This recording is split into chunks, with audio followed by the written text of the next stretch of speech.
여러분 안녕하세요. 여러분과 이야기할 이야기는 바로 19강의 공급량의 변화, 우리가 일반적으로 봤을 때 공급의 변화, 여기에 대하여 이제 설명을 하도록 하죠. 앞쪽에 우리가 수요에 대하여 충분히 이해를 했죠. 그럼 공급에 대하여 우리가 설명을 하는데, 선생님이 앞부분을 아무래도 슬로우 나가는 이유는, 물론 부동산학을 이미 공부 많이 하신 분은 앞부분이 너무 쉽다 이렇게 얘기할 겁니다. 그러나 우리가 뭐냐 그러면 처음 공부하든지 또는 아니면 뭐가 되느냐 그러면 시험에 대비를 초창기 하시는 분은 반복 앞부분이 중요합니다. 이 앞부분이 무너지면 점수를 건질 수가 없습니다. 그래서 좀 꼼꼼히 나가는 편이며 뒤까지 하나 물샐 틈 없이 꼬박꼬박 정리를 해서 최소한 뭐가 되느냐 그러면 우리가 부동산학에서는 여러분이 여기에는 한 80점 정도는 끌어올릴 수 있게끔 하기 위해서는 천천히 그리고 내용을 정확하게 따라오는 게 매우 중요하다 그런 이야기를 드리며, 물론 앞부분이 좀 시시하다 또는 어떻게 보면 뭐 했던 거 아니냐 이렇게 생각할지 모르지만, 그러나 물샐 틈 없이 꼼꼼히 정리를 해주는 게 좋다 하는 이야기를 여러분에게 말씀드릴 수 있을 것 같습니다. 그래서 이제 여러분하고 그런 내용 속에서 이제 정확하게 우리가 이해를 하며 가야 되겠다 하는 이야기를 드리며, 이제 공급량과 공급에 대한 변화는 어떤가, 마치 수요량과 수요는 어떤가 하는 것과 다를 바 없는데, 한번 그래도 꼼꼼히 우리가 한번 책을 가지고 강의를 갖다 하나하나 처음부터 끝까지 해야 되느냐 그러면은 강의 진도를 꼬박꼬박 나갈 것을 약속드리기 때문에 여러분이 따라오시면 좋겠다 하는 이야기를 드리겠습니다. 자, 그럼 여기도 우리가 봤을 때 공급량, 그냥 공급, 이 말에 대한 개념이 매우 중요하죠. 그래서 우리가 일반적으로 봤을 때 뭐가 되느냐 그러면 이런 내용을 가지고 얘기할 때는 마치 앞에 수요량과 수요와 같다라고 생각하시면 된다 하는 이야기도 알면 되겠죠. 자, 그럼 의미를 갖다 우리가 쓰면 공급량의 변화란 해당 재화의 가격, 한마디로 말해서 뭐가 되느냐, 양이란 말을 갖다 씁니다. 양은 가격의 변화에 따라 공급 곡선상의 이동을 나타낸다. 그렇기 때문에 공급의 변화란 해당 재화의 가격 이외의 요인은 전혀 어떠냐 그러면 바로 자체가 어떻습니까?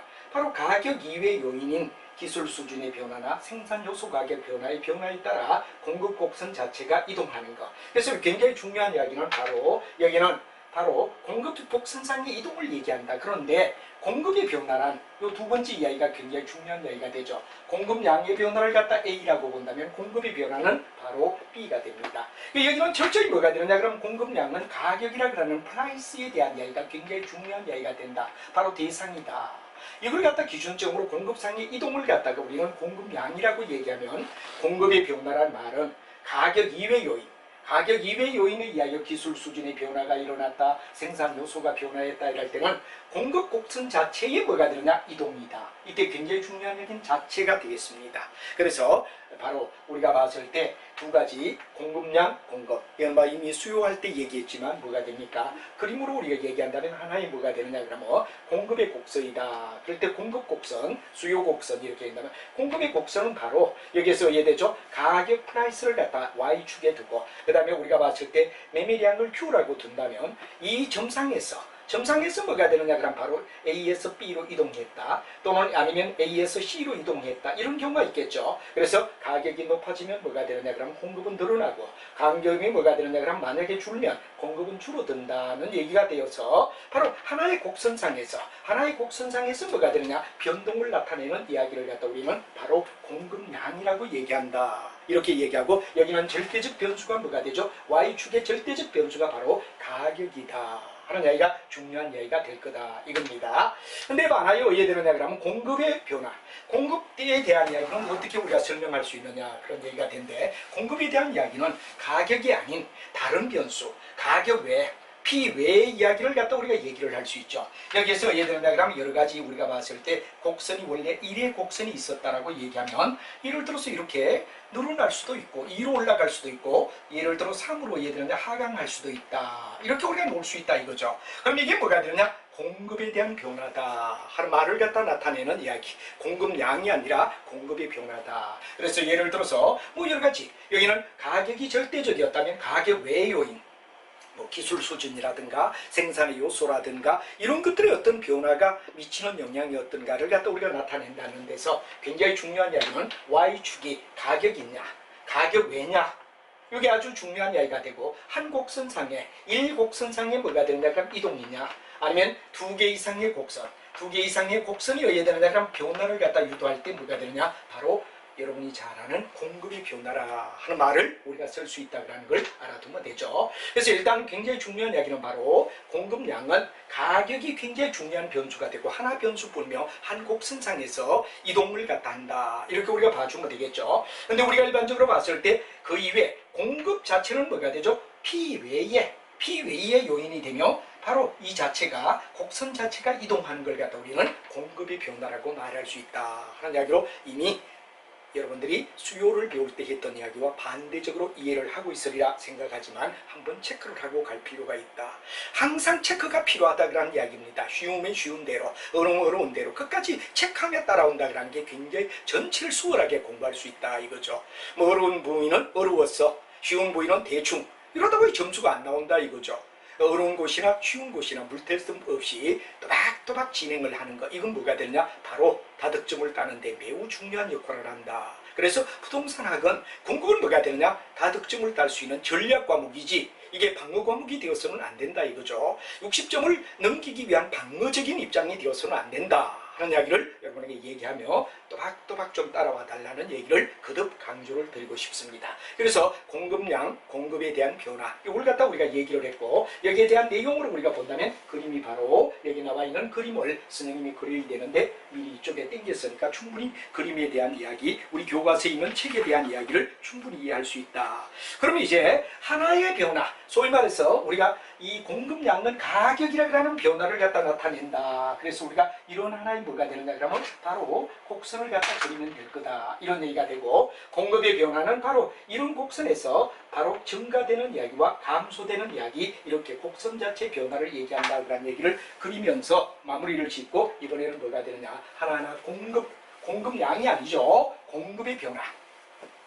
공급의 변화는 어떻게 일어나느냐 하는 이야기를 갖다 우리가 생각하며 정리를 해보자 하는 이야기가 중요한 이야기가 되겠죠. 자, 그래서 공급의 변화는 공급량의 변화와 달리 가격이 아닌 다른 요소를 얘기하는 이야기, 바로 이거는 P 외, 가격 외의 요인이다라는 이야기를 갖다 우리가 잘 알며, 팩토화가 바로 가격 외의 요인이다 하는 말을 우리가 생각해야 될 겁니다. 그래서 우리가 일반적으로 봤을 때 공급량의 공급의 변화는 그림을 갖다 우리가 그렸을 때 아까도 말했습니다만, 원래 어떤 이야기라면 곡선 1에서 만약에 예를 들어서 이렇게 2로 올라갈 수도 있고 증가가 될 수도 있고, 또 예를 들어서 우리가 봤을 때 하강하는 3으로 갈 수도 있다 하는 이야기가 되겠죠. 우측이냐 좌측이냐 하는 이야기를 갖다가 우리는 얘기하며, 우측이냐 좌측이냐 하는 이야기를 우리가 생각하도록 해보자 이거죠.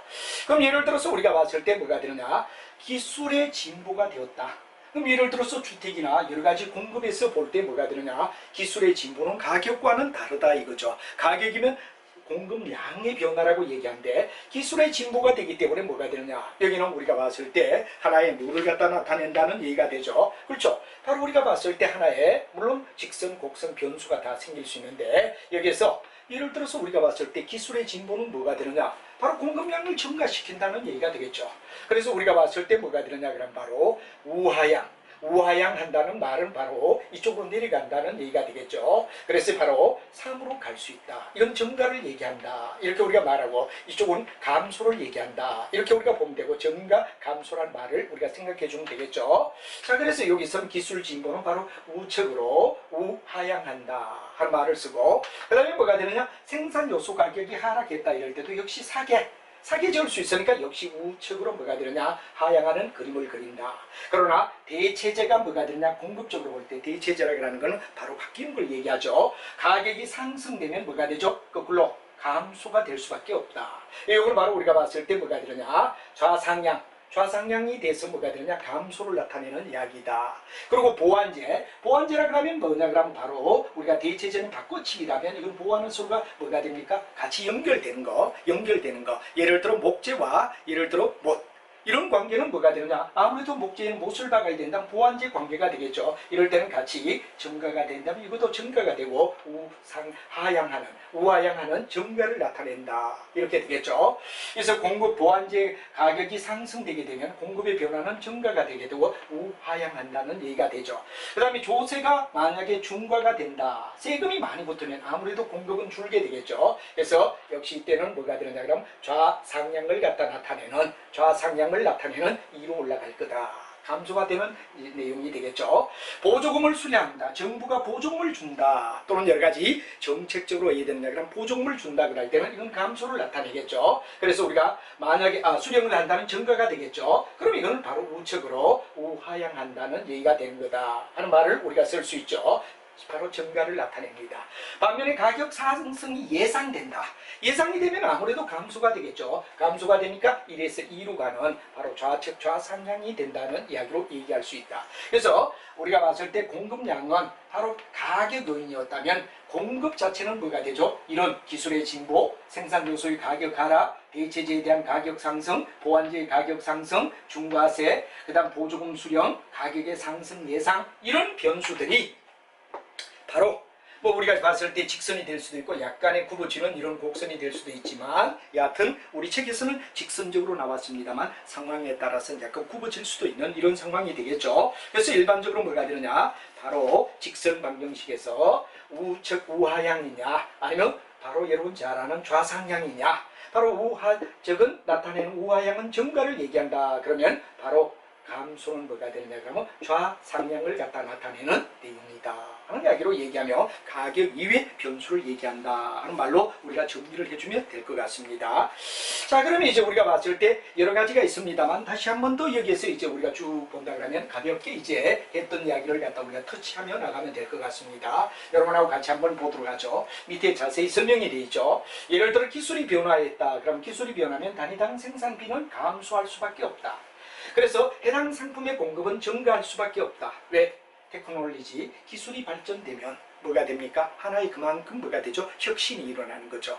혁신이 일어나면 뭐가 되느냐? 그럼 바로 우리가 잘 아는 변혁을 유도한다. 그래서 바로 단기적인 뭐가 되느냐? 예를 들어서 계속 어떻습니까? 가격이 우리가 봤을 때 이렇게 증가한다 이거죠. 이 증가를 갖다 나타난 기술이 증가되면 이 증가로 인하여 전체적인 뭐냐? 그럼 변혁을 유도한다. 그런 말을 쓰는데 뭐 증가가 나중에 변혁을 가져온다. 바로 우리가 일반적으로 봤을 때 이런 증가를 갖다 우리는 뭐라 그러죠? 증가가 바로 여러분 잘 아는 하나의 기술의 혁신이라고 얘기를 하죠. 혁신은 증가를 갖다 얘기하는 이노베이션을 얘기하는 겁니다. 그럼 변혁 트랜스퍼, 그래서 변혁의 물결이 일어난다. 그런데 여기도 바로 생산비가 감소되게 되고 공급량은 증가된다. 공급은 증가된다 하는 말이 되겠죠. 자, 그 다음에 두 번째 이야기를 갖다 본다면 생산 요소에 대한 변화다. 그런 얘기를 씁니다. 생산에 필요한 여러 가지 팩토가 있는데 예를 들어서 자재가 어떠냐, 그리고 잘 알고 있는 노동임금이 어디에 되느냐, 생산 가격 요소가 어떠냐, 이런 것들이 하락하게 되면 자연지 공급은 뭐가 되죠? 상승될 수 있다. 상품의 공급은 상승된다 하는 말을 갖다 쓸 수 있죠. 그래서 상승이 되면 바로 잘 아는 이렇게 내려오는 이야기, 만약에 우리가 감소가 되면 우리가 봤을 때 위로 올라가는 이야기를 얘기하면 된다. 그런 이야기 알아두시면 되겠죠. 자, 공급면에서 타재화에 대한 뭐가 되느냐, 그럼 가격 변화는 어떠냐 하는 이야기를 우리가 한번 보도록 하죠. 자, 공급면에서 대체재란 타재화의 가격이 상승할 때 바로 뭐가 되느냐, 타재화의 공급량을 증가시키고 그 다음에 뭐가 되느냐, 해당 재화는 감소가 될 수밖에 없다. 하나가 증가가 되니까 뭐가 되느냐, 타재화는 감소되죠. 예를 들어 뭐가 되느냐, 어떤 농부가 일정한 농지에서 옥수수와 콩을 갖다 재배한다 라고 예를 들죠. 그러면 예를 들어서 우리가 콩값이 올랐다. 그럴 땐 뭐가 되죠? 콩의 공급량을 늘리려고 하고 반면에 옥수수는 줄이려고 하는 거다. 이런 얘기가 되죠. 이에 비하여 뭐가 되느냐, 공급에서 보완제는 타재화의 가격이 상승할 때 타재화의 공급량은 증가됩니다. 그러나 반대적인 어떤 해당 재화 공급은 등달아 어디 되느냐, 증가되는 재화를 갖다가 우리가 했는데 예를 들면 이건 어떤 경우가 되느냐 그런 얘기가 되는데 보완제 경우를 갖다 얘기하는 거죠. 보완제. 그러나 대체제의 경우는 바로 대체이기 때문에 하나가 상승되면 하나는 반대적인 방향을 간다. 그러나 보완제는 서로가 어디 됩니까? 커피에 대한 밀크, 만약 예를 들어서 우리가 잘 아는 프림, 이 커피와 프림은 서로가 보완제 관계다. 이럴 때는 서로가 늘고 동시에 늘어나든지 동시에 주는 방향이 같다. 그러나 대체제는 방향이 서로가 반대다 하는 이야기를 우리가 얘기할 수 있죠. 자, 그래서 보완제는 타재와 가격이 상승할 때 공급량이 증가되면 더불어 해당 재와 공급도 증가된다. 같은 방향이다 이거죠. 예를 들어 도살업자가 소고기와 소가죽을 생산하여 판매하면 소가죽 가격이 인상되게 되면 소가죽 공급량을 늘리고, 그 다음 뭐가 되느냐, 덩달아 뭐가 되느냐, 소고기 공급도 어떻게 되느냐, 늘어날 것이다 하는 이야기가 되어서 방향이 같은 것이 뭐가 되느냐, 보완제 관계가 된다. 이런 얘기가 되면 대체제는 뭐가 되느냐, 바로 하나의 어떻습니까, 바로 소와 소가죽은 어디 되죠, 바로 보완제가 되는 역할이 되는 거죠. 그래서 예를 들어서 이런 예를 들 수 있다. 그래서 소 공급이 늘어나며 소 가죽도 어디 되느냐, 공급이 늘어날 것이다 하는 방향이 같은 거고, 대체제는 방향이 반대다 하는 이야기를 이해를 하시면 될 거다 하는 이야기가 되겠죠. 자, 그 다음 또 우리가 본다면 뭐가 되느냐, 그 예를 갖다 우리가 밑에 자세히 적어놨는데 바로 옥수수와 콩의 관계, 이건 대체제 관계가 되죠. 그래서 대체제 관계는 뭐가 되느냐, 그럼 바로 여러분 잘 알지만 뭐가 됩니까, 방향이, 바로 방향은 대체제의 경우는 뭐가 되죠, 콩 가격이 올라갔다 이러면 콩 공급량이 늘어납니다. 그러나 예를 들어 옥수수 공급량은 줄 수밖에 없다. 방향이 반대가 되는 게 뭐가 되죠? 대체제의 경우라고 말할 수 있다 하는 얘기가 되겠죠. 그리고 소와 소가죽은 뭐가 되느냐, 그럼 보완제 관계다 이렇게 되는데, 일종의 뭐가 됩니까, 소가죽의 가격이 올라가면 소가죽의 공급량이 늘어나게 되고, 그러면 자연지 소가죽을 갖다 늘기 위하여 소고기를 많이 만들어야 되니까 방향이 같은 방향이다. 그래서 이거는 방향이 같은 방향으로 흘러갈 때 우리는 뭐가 되느냐, 보완제 방법이라고 얘기하면, 대체제는 방향이 반대로 흘러갈 때를 얘기한다 그런 얘기를 가볍게 다시 한번 터치를 할 수가 있었다 하는 이야기를 우리가 얘기를 할 수 있죠. 그 다음에 이제 여러분이 잘 알지만 텍스, 세금에 대한 변화. 세금이 어디에 되느냐, 그럼 만약에 기업이 내는 세를 갖다 우리는 법인세라고 얘기를 합니다. 여러분이 잘 알지만 법인이란 말은 원래는 사람이 아닌데 법적으로 인격을 부여한 단체를 갖다 우리는 법인이라고 얘기를 하죠. 예를 들어 삼성그룹이다. 삼성은 절대 사람이 아니죠. 그래서 법적으로 사람이 아니지만 바로 법적으로 인격을 부여해주는 단체를 갖다 우리는 법인이다. 예를 들어 기업, 삼성에 내가 이건희 씨를 갖다 욕했다라고 얘기하면 이건희 씨가 나를 명예훼손하는 게 아니라, 죄로 여는 게 아니라 삼성 자체의 법인이 나를 법적으로 구속시킬 수 있다 이거죠. 그래서 우리가 일반적으로 봤을 때 법인이란 말은 원래는 사람이 아닌데 법적으로 인격을 부여받은 단체를 갖다 우리는 법인이라고 불러주고, 그들이 내는 세를 갖다 우리는 법인세라고 얘기하며 기업이 그 대표적인 일례다 이렇게 우리가 얘기를 할 수 있죠. 그럼 자연지 뭐가 됩니까, 법인세를 인상시킨다 그러면 바로 뭐가 됩니까, 법인세가 인상된다. 그러면 해당 상품에 대한 뭐가 됩니까, 법인세를 갖다 해당되는 부위는 공급은 그만큼 세금이 높아지기 때문에 감소할 수밖에 없죠. 그 다음에 정부가 보조금을 준다 그럴 때 뭐냐, 만약에 보조금이 늘어난다면 공급이 증가될 수 있죠. 왜? 기업으로 볼 때는 이득이 창출되기 때문에. 반면에 뭐가 되느냐, 공급자들이 가격 변화가 예상이 된다 그럴 때는 가격이 상승할 걸 예상한다. 그럼 나중 판매하기 위해서 이해되죠, 공급량을 감소할 수가 있다 이거죠. 가격이 올라갈 것이라고 예측하면 현재 의되죠, 판매량을 줄일 수밖에 없지. 왜? 나중 가격 올랐을 때 많이 팔기 위하여 이런 얘기가 된다는 거죠. 기타 기업의 목표가, 만약에 기업의 뭐가 되느냐 그러면 공급의 확대 정책으로 변하면 뭐가 되느냐 그러면 자연재해를 감수하고 매도자의 수를 갖다가 증가하는 등 공급은 종전보다 더 증가시킬 것이다.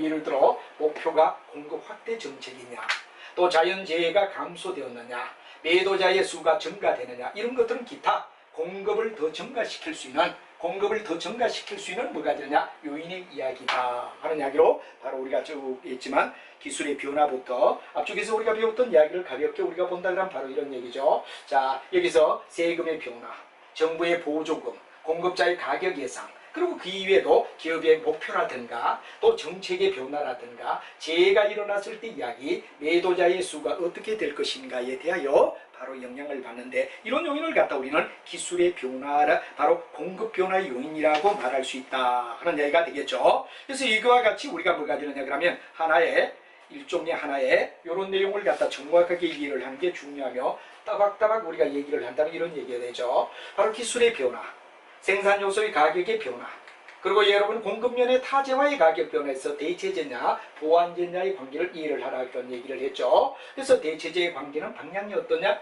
바로 반대로 간다. 그러나 우리가 봤을 때 보완제 관계는 같은 방향으로 간다 하는 이야기를 했고, 세금의 변화라든가 국가의 보조금이라든가 그 다음에 공급자들의 가격 예상에 대한 어떤 예측, 그리고 이제 기타 이런 것들이 뭐가 되느냐 그러면 바로 공급에 대하여 영향을 주는 요인이다 하는 이야기로 여러분이 이해를 하는 게 매우 중요하다 하는 이야기가 되겠죠. 그래서 이제 공급량이냐 공급이냐, 특히 공급은 바로 우리가 봤을 때 선 자체, 물론 하나의 직선으로 우리가 말할 수 있고 또 약간씩 굽어질 때 변수를 갖다 가지는 경우도 있지만, 우리 직선 또 약간 꺾이는 거 이런 그림이 있습니다만 우리 내용 속에서 충분히 이해가 되리라 생각하고, 공급의 형태는 어떤가 하는 이야기, 부동산이 공급을 어떻게 우리가 유추해 나갈 것인가, 바로 부동산 쪽에서는 어떻게 공급을 갖다 이끌어 갈 것이냐 하는 이야기에 대하여 우리가 같이 한번 고민해보자 하는 이야기를 여러분에게 설명할 수가 있을 것 같습니다. 자, 그러면 이제 부동산의 공급 형태에 대하여 우리가 살펴보도록 하자. 그런 얘기가 중요한 이야기가 되겠습니다. 그러면 일반적으로 부동산의 공급 형태는 어떠냐 하는 이야기를 우리가 살펴보도록 하죠. 자, 부동산을 가지고 공급하는 경제 내용은 어떤가를 갖다 우리가 살펴본다면 바로 이런 얘기가 되겠죠. 공급의 활동이요, 만약에 수면의 매립지를 갖다가 한다든가 간척이라든가 이런 개발을 해서 택지를 조성해서 분양을 한다 할 때 역시 이것도 부동산 공급을 늘리는 활동의 하나다 이렇게 되죠. 바다에 있는 여러 가지 면을 갖다가 매입하든지 간척하든지 개발해서 택지를 조성하여 분양한다, 이것도 공급 활동의 일종이다 이거죠. 그 다음에 자기가 소유하는 부동산을 매각하기 위하여 시장에 뭐가 되느냐 출품하는 이야기, 이것도 뭐가 되느냐 부동산이 공급이 되는 이야기의 하나가 되겠죠. 내가 가지고 있는 땅을 갖다가 돈이 필요해서 시장에 내놓는다, 이것도 공급에 대한 활동이다 이거죠. 그 다음에 임대용 부동산을 갖다가 왜 되느냐 그럼 임대하는 활동, 예를 들어 여러 가지 공장이나 또는 주택을 갖다가 만약에 임대한다 이럴 때 이건 뭐냐, 역시 부동산 공급의 활동이라고 말할 수 있다. 그래서 실물을 갖다가 우리가 왜 되느냐 그러면 뭐냐 그러면 내놓는 거, 예를 들어 땅을 갖다가 만들어 가지고 내놓는다 할 때 실물이라고 얘기를 할 수 있죠. 그 다음에 부동산을 소각하는 거, 매각을 위하여 시장에 출시한 거, 매각 출시, 매각을 위하여 출시를 한다 그럴 때 이건 뭐가 되느냐 그럼 바로 하나의 역시 공급 활동이라고 우리가 말할 수 있죠. 그 다음에 임대를 갖다 한다, 임대용 여러 가지 공장이라든가 임대용으로 해야 되느냐 여러 가지를 내놓는다 할 때 이건 뭐가 되죠? 역시 부동산의 공급 활동이라고 우리가 말할 수 있다 하는 이야기로 설명을 할 수 있죠. 그래서 부동산 자체를 만들어 내놓는 것, 또는 아니면 뭐가 되느냐 매각 셀링을 하기 위하여, 또는 아니면 임대를 위하여 렌탈을 위하여, 이 두 가지가 다 뭐가 되느냐 우리가 넓게 본다 그러면 세 가지는 다 부동산에 대한 공급 활동이라고 얘기할 수 있다 하는 이야기로 얘기를 할 수 있죠. 실물을 만들어가 내놓는다, 아니면 어디에 되느냐 아예 매각을 한다, 아니면 아예 임대를 한다, 이런 매각 임대 일종의 뭐가 되죠? 셀링과 렌탈, 이까지도 뭐가 되느냐 우리가 봤을 때 부동산 공급 활동이라고 얘기할 수 있다 하는 말이 되죠. 그 다음에 이제 우리가 일반적으로 부동산의 공급자라고 말할 때 이 공급자의 개념이 뭐냐 하는 이야기를 살펴보자 이거죠. 자, 일반적으로 부동산 생산자란 건설업자나 개발업자만을 말하는 게 아니라 부동산 건축이나 생산에 관계되는 사람이면 누구나 다 생산자가 된다, 넓은 범위로 봐야 되겠다 이거죠. 그냥 단순히 생산자를 갖다 건설업자나 아니면 뭐가 되느냐 개발업자만 우리가 봤을 때 부동산 공급자라고 보는 게 아니라 부동산과 관련된, 건축과 관련된 모든 생산에 관련된 사람은 다 하나의 뭐가 되죠? 넓은 의미의 부동산 공급자라고 우리가 볼 수가 있다 하는 넓은 범주를 봐야 된다 이거죠. 또한 부동산 공급에는 신규 부동산뿐만 아니라, 신규 부동산 중요하죠, 기존 부동산을 포함한다. 그래서 새로 만든 부동산을 갖다가 파는 것도 중요하지만, 예를 들어서 기존 부동산이나 또는 기존 부동산을 갖다 임대 활동하는 거, 이것도 다 부동산의 공급자라고 말할 수 있다 이런 얘기가 되죠. 따라서 부동산 공급은 생산자뿐만 아니라 기존 주택을 가지고 있는 사람이나 건물을 소유하고 있는 사람이 다 뭐가 되느냐 하나의 부동산 공급업자라고 말할 수 있다. 실제 건물을 지어가 파는 사람만 우리가 뭐가 되느냐 부동산 공급자라고 말하지 않는 게 아니라, 예를 들어 기존 주택을 가지고 있어서 남에게 예를 들어 전대를 준다든가 또는 일종의 월세를 받는다, 이것도 뭐가 되느냐 주택에 대한 이야기. 또 건물의 소유주, 이런 경우도 뭐가 되느냐 그럼 분명히 하나의 공급업자라고 볼 수 있다 하는 이야기를 여러분이 알아둬야 된다 이거죠. 그래서 부동산의 공급업자라는 것은 물건을 만드는 메이킹하는 개발이나 건설뿐만 아니라 여러 가지 관계되는 사람들을 다 넓은 의미의 공급자라고 부르고, 또 기존 부동산을 갖다가 우리가 만들고 신규 부동산 이 두 가지 다 부동산 범주에 들어가고, 생산자뿐만 아니라 주택이나 건물의 소유자도 하나의 뭐가 되느냐 그럼 바로 부동산 공급업자라고 말할 수 있다 하는 얘기가 되죠. 임대업자도 부동산 공급이고, 예를 들어 주택의 소유자도 어디 되느냐, 자기가 팔든지 임대하든지 이럴 때 다 부동산 공급자라고 볼 수 있는 넓은 범주의 부동산의 공급자를 알아야지, 물건만 만드는 사람을 갖다 우리는 부동산 공급자라 부르지 않고 넓은 범주로 봐야 된다 하는 이야기를 우리 책에서 설명하고 있다는 걸 알아두시면 되겠습니다. 자, 그럼 이제 부동산에 대한 공급에 대한 변화를 갖다 우리가 한번 살펴보자 이거죠. 어떤 경우가 있느냐. 자, 여러분이 보면 뭐 다 알 것 같지만 그래도 한번 체크를 하고 체크리스트에 우리가 꼭꼭 정리를 하며 또박또박 1페이지부터 끝페이지까지를 또박또박 진행하는 건 매우 중요합니다. 그래서 여러분하고 같이 본다면 부동산의 공급에 대한 변화 요인을 갖다 우리가 보자. 자, 변화는 크게 우리가 봤을 때 늘어나는 부위 증가라고 말하죠. 반면에 뭐가 되느냐, 우리가 제약되는 감소 요인 바로 인크리스와 디크리스라고 우리가 말할 수 있다 하는 이 두 가지를 얘기할 수가 있겠죠. 그럼 부동산 공급이 뭐가 되느냐 그럼 증가되는 내용은 어떤 거고, 부동산 공급이 제약을 받는 거 감소되는 요인은 어떤가를 우리가 한번 보자 이거죠. 예를 들어 생산의 기술이 증대되었다. 그럼 자연히 부동산 공급은 어떻게 되죠? 늘어나겠죠. 그러나 생산 요소의 가격이 뭐가 되느냐, 상승되었다. 그럼 자연히 부동산은 뭐가 되죠? 비싸지니까 뭐가 되느냐, 공급업자는 제약을 받는 거죠. 왜? 가격에 대한 부담을 느끼기 때문에. 자, 그 다음에 생산 요소의 가격이 하락했다. 그럼 자연히 뭐가 되죠? 생산 공급량은 늘어나겠죠. 그러나 예를 들어서 생산 요소 가격이 좀 상승된다 그러면 이건 뭐가 되죠? 바로 우리가 봤을 때 줄어드는 결과를 가져올 거다. 아까 얘기했죠. 그 다음에 기업에 대한 조세가 감소되었다. 감소가 되면 이건 바로 뭐가 되죠? 정폭적. 이득이 많이 생기니까 많이 어디 되느냐? 주택을 갖다 공급하고 부동산을 갖다 공급하려고 노력할 거다. 그러나 공급업 조세가 증가되었다 그럴 때는 오히려 어디 되죠? 여기는 바로 반대로 어디 되느냐? 떨어질 것이다 하는 얘기가 되죠. 그 다음에 우리가 봤을 때 금리가 인하되었다 그럴 때, 금리가 인하되면 자연히 어디 되죠? 부동산의 활성화가 일어나겠죠. 왜? 산이자로 살 수 있으니까. 이런 얘기가 되죠. 그 다음에 공급자 수가 증가되면 아무래도 공급이 늘어나겠죠. 가격 하락의 기대감이, 만약에 예를 들어 가격이 하락할 거다. 그럼 하락한다면 공급자로 볼 때는 빨리 팔아야 되기 때문에 뭐가 되느냐, 공급을 갖다 발생을 갖다가 증가시킬 것이다. 이런 얘기가 되겠죠. 공급자 입장입니다. 그 다음에 공적 규제가 완화된다.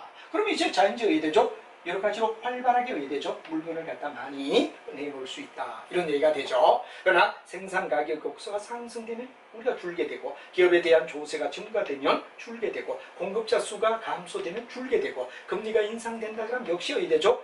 불안, 금리에 대한 부담을 느끼니까 줄게 되겠죠. 가격 상승이 기대된다 그러면 어디 되죠? 현재로서는 여분을 가지고 있겠다. 다 팔고 싶지가 않다. 이런 얘기가 되겠죠. 그로 왜 되느냐? 바로 우리가 봤을 때 팔지 않고 가지고 있으려는 이런 심리가 되죠. 반면에 뭐가 되느냐? 경기 전망이 악화된다 그러면 역시 어디 되느냐? 감소가 될 거고, 공적 규제가 강화된다 그러면 역시 어디 되느냐? 공급의 제약의 요소가 될 수 있다 하는 이야기를 서로 대비하며, 이쪽과 이쪽을 대비하며 정확하게 한번 체크할 필요가 있다. 다 우리 일상생활이기 때문에 얼핏 보면 알 것 같지만, 그래도 이런 것들을 우리가 꼼꼼히, 이런 문제 때문에 만약에 오류가 일어나면 안 되기 때문에 앞페이지 1페이지부터 부동산학은 끝페이지까지를 꼼꼼히 정밀하게 따라오며 정리를 해둘 필요가 있다. 이런 얘기가 됩니다. 자, 그래서 우리는 일반적으로 증가가 될 요인과 그 다음에 감소가 될 요인을 갖다 의미를 살피며 우리가 살펴봐야 된다는 얘기가 중요한 얘기가 되죠. 그래서 예를 들어 늘어날 수 있는 것, 기술이 증가된다든가 요소가 하락한다든가, 만약에 조세가 감소된다든가, 금리가 인하된다든가, 예를 들어 공급자 수가 증가된다든가, 앞으로 가격이 하락할 거다. 그럼 빨리 팔아버리자. 이런 심리니까 역시 늘어나겠죠. 공적 규제가 완화되면 자연히 어디 되죠? 부동산이 뭐가 되느냐? 바로 공급이 늘어날 수밖에 없다 하는 얘기가 되겠죠. 그러나 생산 요소의 가격이 상승되면 반대로 어디 되죠? 공급량은 줄겠고, 조세가 증가되면 역시 어디 되느냐? 줄겠고, 공급자 수가 감소되면 줄겠고, 금리가 인상되면 줄겠고, 가격의 기대 심리가 커지면 가지고 나중에 팔자. 덜 팔겠다 이거죠. 경기 전망이 악화된다. 역시 어디되나 감소되겠고 공적 규제 강화되면 역시 부동산의 공급은 감소될 수 있다는 이야기를 꼼꼼히 한번 체크하며 우리가 이런데 오류가 일어나지 않게끔 한 번 정도 정확한 바로 여러분들의 필요가 있다 하는 이야기를 여러분께 설명할 수 있다는 게 아주 중요한 이야기가 될 것 같습니다. 자, 그럼 이제 여러분과 함께 예제 확인으로 가서 한번 가볍게 우리가 한번 보도록 하죠. 예제 확인은 어떤가? 자, 다음 부동산 주택 공급 곡선을 우측으로 이동시킨 거 아닌 것 이렇게 묻고 있습니다. 우리가 일반적으로 우측으로 이동한다 그럴 때 어떻죠? 부동산 바로 선이 우측으로 이동한다는 건 증가를 얘기하는 거죠. 증가를 얘기한다 이런 얘기가 되죠. 여러분이 증가가 되고 만약에 좌측으로 이동한다 그러면 이거는 감소를 얘기하는 이야기가 될 거다. 이런 얘기가 제가 잠깐 잘못 말했네요. 바로 우리가 봤을 때 어떻죠? 우측으로 이동되면 이건 뭐를 갖다 얘기하죠? 바로 양이 어디에 되는가 그럼 늘어나니까 바로 이 일직선에서 이렇게 갈 때는 증가를 얘기하고 이렇게 갈 때는 아무래도 감소를 얘기한다 하는 얘기. 맞네요. 저도 잠시 착각했습니다. 자, 이걸 갖다 우리가 나타내니까 우측으로 이동한다는 말은 증가가 된다는 얘기가 되겠죠. 그래서 이런 조건은 다른 조건은 다 동일할 때 아닌 것하고 묻습니다. 우리가 항상 시험지를 받을 때는 아닌 것 여기에다 화살을 반드시 그어줄 필요가 있죠. 왜냐하면 시컨 풀고 나면 반대로 볼 수 있기 때문이다 하는 이야기가 됩니다. 그럼 증가가 되는 거 주택 건설업체 수가 증가된다. 자연히 증가되는 건 맞습니다. 그 다음에 주택의 건설 원자재 가격이 하락한다. 하락하니까 어떻게 됩니까? 이득이 나니까 많이 생산할 것이다 하는 말이 되겠죠. 그 다음에 주택의 담보대출의 이자가 다운되면 늘어나는데 상승되니까 오히려 이때는 뭐가 되죠? 이게 바로 공급을 갖다가 감소시키는, 이건 바로 감소를 갖다 나타내는 감소 요인이다 이렇게 우리가 말하죠. 감소 요인이다. 그로 3번이 되겠고, 새로운 기술에 대한 개발의 원가를 절감한다. 그럼 증가가 되죠. 주택 건설 토지 가격이 하락하면 자인지 이득을 많이 낼 수 있으니까 증가되는 요인이다. 그래서 여기는 이자율의 상승은 오히려 우리가 감소 요인이다 하는 이야기를 여러분이 알아두면 되고, 우측일 때는 뭐가 되죠? 증가를 얘기하고 좌측으로 갈 때는 감소를 얘기하는 내용이다 하는 이야기 한 번 더 이야기를 할 수가 있겠습니다.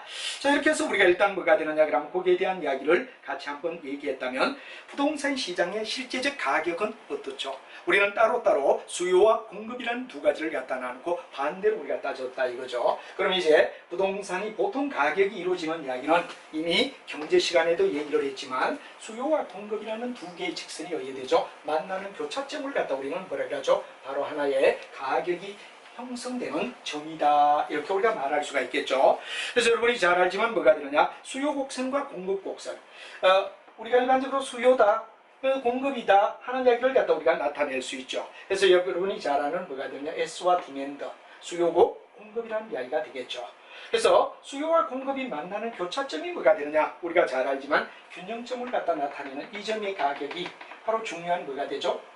바로 가격점이라고, 결정점이라고 얘기를 하겠죠. 근데 예를 들어 2위의 경우는 뭐가 되죠? 그렇죠. 2위의 경우는 바로 어떻습니까? 수요와 공급을 갖다 얘기한다면 이건 초과 공급을 얘기하는 이야기다. 초과 공급을 얘기한다.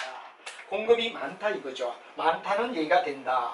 반면에 여기는 뭐가 되느냐? 우리가 봤을 때 오히려 봤을 때 요거는 초과 수요가 되어 수요가 더 많다는 얘기를 갖다 얘기하겠죠. 수요가 더 많다. 얘는 공급이 더 많다 이런 얘기가 된다는 이야기. 그리고 요 균형점이다 그런 이야기. 이건 뭐 제가 길게 얘기하지 않아도 여러분이 뭐 경제학적으로 수요와 공급이라는 이야기, 바로 수요 공급이라는 이야기가 두 가지 만나는 점인데, 위쪽에 있는 건 초과 공급을 얘기한다. 여기는 뭐가 되느냐? 초과 수요를 얘기한다 하는 이야기를 우리가 설명할 수 있다 그런 얘기로 설명을 드리며, 우리 책에 있는 이야기를 같이 한번 체크 한번 해볼 필요가 있겠죠. 또박또박 체크를 해보는 게 아주 중요하다 이런 말이 됩니다. 그럼 앞쪽에 나왔던 바로 내용을 가지고서 우리가 한번 같이 얘기를 해보면 충분히 이해가 되리라 생각합니다. 같이 한번 보도록 하죠. 균형이란 어떤 상태에 도달하면 다른 상태로 변화 요인이 없는 상태. 바로 우리가 봤을 때 뭐가 됩니까? 균형이란 말은 이퀄리즘 하는 말이 되어서, 이퀄리즘은 바로 어떻습니까? 다른 상태 변화 요인이 없는 상태, 딱 맞아 떨어지는 상황을 얘기한다. 수요 곡선과 뭐가 되느냐? 공급의 곡선, 일반적으로 수요선과 공급선이 교차하는 점에서 결정되는 걸 균형점이라고 불러준다 하는 이야기를 했죠. 그 다음에 수요량과 공급량이 뭐가 되느냐? 일치가 되는 점을 갖다 얘기한다. 그래서 바로 여기서 이 점이 뭐가 되느냐? 균형 가격을 나타내는 P0이다. 그러니까 수요량과 공급이 Q, 만약에 또 여기는 양으로 얘기한다면 가격은 P0라면 여기는 뭐가 되느냐? 공급의 Q0다. 그래서 바로 P0와 Q0가 만나는 이 점을 갖다 우리는 뭐라고 하냐? 바로 균형점이라고 얘기할 수 있다 하는 얘기가 되죠. 그래서 시장 균형에서 벗어나서 예를 들어 P1과 그리고 뭐가 되느냐? P2가 있는데 이건 어디 되느냐? 초과 또는 뭐가 되느냐? 초과 공급의 상태. 그래서 수요가 더 많으냐, 공급이 더 많으냐에 따라 초과 수요, 초약과 공급이 이루게 되고 또 가격이 상승하거나 하락하다 보면 바로 수급이 조정되게 된다 하는 말이 되죠. 그래서 균형 가격은 P0보다도 높은 P2에서는 바로 공급량이 수요량을 초과하여 초과 공급이 존재할 수 있고 그 다음에 가격 임대료가 하락시키게 된다. 반면에 균형 P0에서 낮은 P1으로 간다면 수요량이 공급량을 초과하기 때문에 초과 수요가 존재하고 임대료가 예되느냐 상승하는 압력이 존재된다. 그래서 오직 균형 가격은 뭐가 되느냐? 초과 수요나 초과 공급을 갖다가 소멸시켜서 바로 매수자와 그 다음 뭐가 됩니까? 사고자 하는 양과 매도자가 팔고자 하는 양이 일치되는 점이 뭐가 되느냐? 바로 아까도 얘기하던 뭐가 됩니까? 균형점을 얘기하는 내용이다. 그래서 이쪽이나 이쪽에는 항상 조정이 일어날 수밖에 없다 하는 이야기를 설명하고 있는데 충분히 무슨 말인가를 갖다 여러분이 이해를 할 수가 있다 하는 이야기로 설명을 할 수가 있겠습니다.